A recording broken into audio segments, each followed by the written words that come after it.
Friends, పురోగతి అనేది అదృష్టం వల్ల యాదృచ్ఛికంగా రావడం కాదు. ప్రతిరోజు నిన్ను నువ్వు మెరుగుపరుచుకోవడం వల్ల వస్తుంది.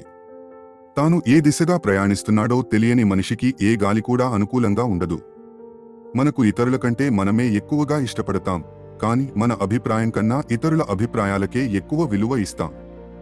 గతాన్ని మర్చిపోయి వర్తమానాన్ని నిర్లక్ష్యం చేసి భవిష్యత్తును భయపడే వారికి జీవితం చాలా చిన్నదిగా, ఆందోళనగా మారుతుంది. మనము ఎంత ఎక్కువగా పనిచేస్తామో సమయం అంత వేగంగా గడిచినట్టుగా అనిపిస్తుంది. స్నేహితుణ్ణి ఎంచుకునేటప్పుడు నెమ్మదిగా ఉండాలి, మార్చేటప్పుడు ఇంకా నెమ్మదిగా ఉండాలి. మంచి గురువు నాలుక కన్నా కాళ్లతోనే ఎక్కువ బోధిస్తాడు, మాటల కన్నా ఉదాహరణలతో. నీ ఇంటి కిటికీలు అద్దంతో ఉంటే పక్కింటివాళ్ల మీద రాళ్లు వేయకు.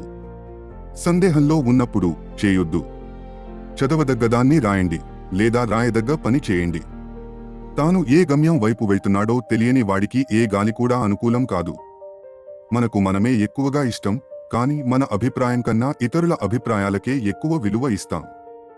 గతాన్ని మర్చిపోయి వర్తమానాన్ని పట్టించుకోక భవిష్యత్తును భయపడే వారికి జీవితం చిన్నదిగా, ఆందోళనగా మారుతుంది.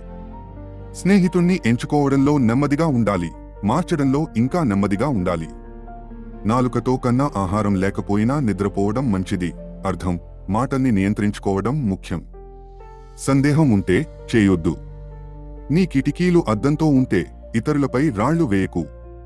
చదవదగ్గదాన్ని రాయండి, లేదా రాయదగ్గ పని చేయండి.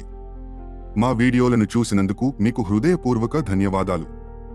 ఇలాంటి మరిన్ని వీడియోల కోసం దయచేసి మా ఛానల్ని సబ్స్క్రైబ్ చేసుకోండి.